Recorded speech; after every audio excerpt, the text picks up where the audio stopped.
बाबा, आज येताना बासुंदी घेऊन या ना. अगं, कालच आपण आईचा वाढदिवस होता म्हणून आणली होती ना. ऐकलं, गोकुळची बासुंदी पुन्हा खावीशी वाटतेय. खरं सांगू, मलाही खावीशी वाटतेय. पुन्हा पुन्हा खावीशी वाटणारी गोकुळ बासुंदी. देवगड तालुक्यात कुणकेश्वर जिल्हा परिषद मतदारसंघातून भाजपचे उमेदवार आणि देवगडचे माजी सभापती सुनील पारकर यांनी तालुक्यात सर्वात जास्त 4929 मतं मिळून ऐतिहासिक मताधिक्य नोंदवलाय. कुणकेश्वर मतदारसंघात सुनील पारकर यांनी सुरुवातीपासूनच मोठी आघाडी घेतली होती. त्यांनी ठाकरे शिवसेनेचे उमेदवार गणेश गावकर यांचा पराभव करत विजयाचा गुलाल उधळला. तालुक्यात सर्व इतर विजयी उमेदवारांच्या तुलनेत सुनील पारकर यांना मिळालेली मतं सर्वाधिक ठरली आहेत. त्यांच्या या विजयानं देवगडमधील भाजपची ताकद पुन्हा एकदा अधोरेखित झाली आहे.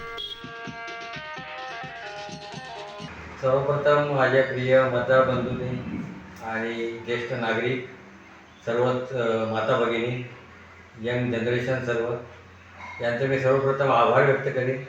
आज या जिल्हा परिषद कुणकेश्वर गटातून मी जिल्हा परिषदसाठी उभा होतो आणि ज्यावेळी आपलं आरक्षण पडलं त्यावेळी सर्वप्रथम आमचे सन्माननीय माजी आमदार अजितराव गोपटेंनी ओबीसी आरक्षण पडल्यात मला पहिला फोन केला की भाई तयारीला लागा. तिथपासून आमचा प्रवास सुरू झाला.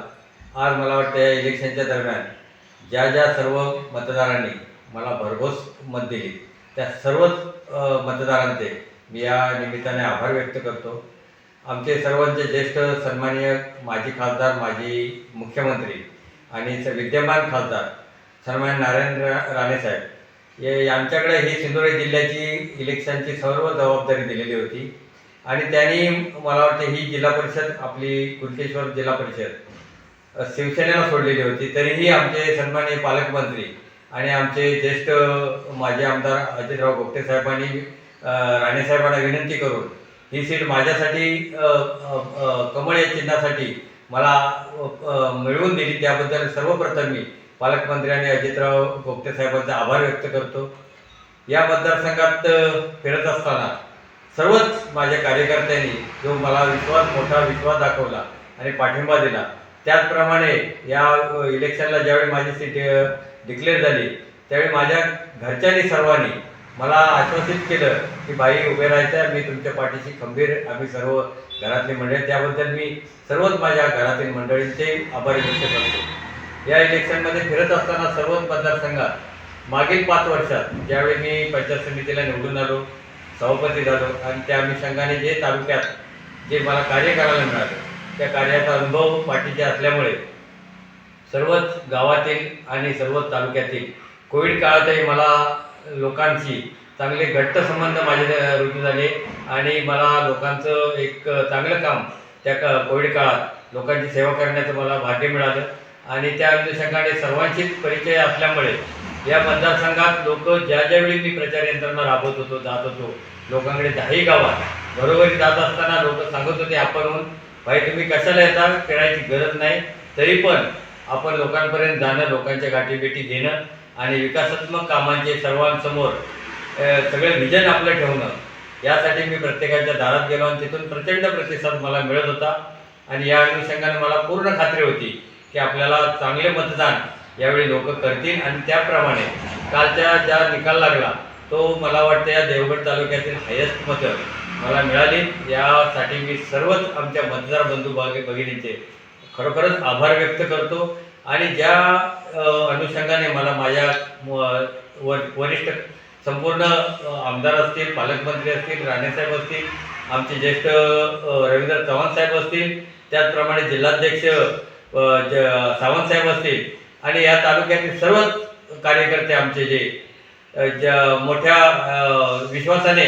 माझ्यावर जो विश्वास दाखवला त्यांचेही मी खूप खूप आभार व्यक्त करतो आणि जो मोठ्या विश्वासाने मला निवडून दिलं आहे त्याचप्रमाणे या 5 वर्षात येणाऱ्या संपूर्ण कार्यकाळात त्यांचा विश्वासाला कोणताही तडा न लागता जी विकासात्मक कामं असतील, मग ते आरोग्याचे असू देत, बांधकामाचे असू देत, सार्वजनिक असू देत, वैयक्तिक असू देत, ती कामं करण्यासाठी मी कटिबद्ध आहे आणि या सर्वांची कामं योग्य प्रकारे करण्यासाठी अहोरात्र मी मेहनत घेईन आणि त्यांच्या विश्वासाला मी अगदी परिपूर्ण उतरेन याची मी आपल्याला खात्री देतो. सगळ्यात आधी सगळ्या मतदारांचे आणि सगळ्या जनतेचे खूप खूप आभार की त्यांच्या भरघोस पाठिंब्यामुळे आजचा विजयाचा दिवस आपल्याला बघायला मिळतोय आणि याचा खरंच खूप आनंद आहे की बाबांवरती लोकांचं खूप प्रेम आहे, खूप विश्वास आहे. आम्ही जेव्हा प्रचाराला फिरत होतो तेव्हाच लोकांकडनं हे ऐकायला मिळत होतं की भाई तुम्ही का फिरताय एवढ्या उन्हातान्हातनं, आमचा पाठिंबा भक्कमपणे तुमच्या पाठीशी आहे, आमचा कायमच सपोर्ट असणार आहे तुम्हाला. तर त्यांचं बोलणं ऐकून कुठे ना कुठे एक मनात विश्वास होता, एक खात्री होती की बाबा नक्कीच निवडून येणार आहेत आणि शेवटी तसंच झालं. जी मागच्या काही वर्षांमध्ये जी विकास कामं झालेली आहेत, ज्या वेगवेगळ्या योजना लोकांपर्यंत पोहोचलेल्या आहेत, तर त्याच्यामुळे कुठेतरी लोक समाधानी आहेत, आनंदी आहेत आणि त्यांना खात्री आहे की ही व्यक्ती खरं तर आपला यापुढे विकास करणार आहे आणि त्यांच्या मनात विश्वास आहे तो.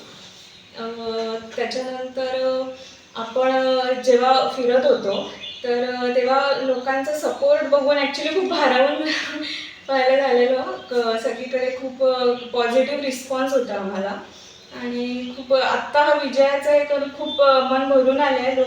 लोकांनाही खूप आनंद झाला त्याचा. आत्ताही आम्ही काल जी फेरी काढली होती तर तेव्हाही खूप लोक आनंदी आम्हाला दिसत होती आणि लोकांनाही हे माहिती आहे की येणाऱ्या पुढच्या काळामध्ये जर विकास घडवायचा असेल तर भारतीय जनता पार्टी आणि महायुतीचाच नेता आपल्याला असणं गरजेचं आहे आणि याच्या पुढील काळातही ह्याच्यापेक्षा दुप्पट गतीने विकास होईल याची मला आणि जनतेला दोघांनाही खात्री आहे.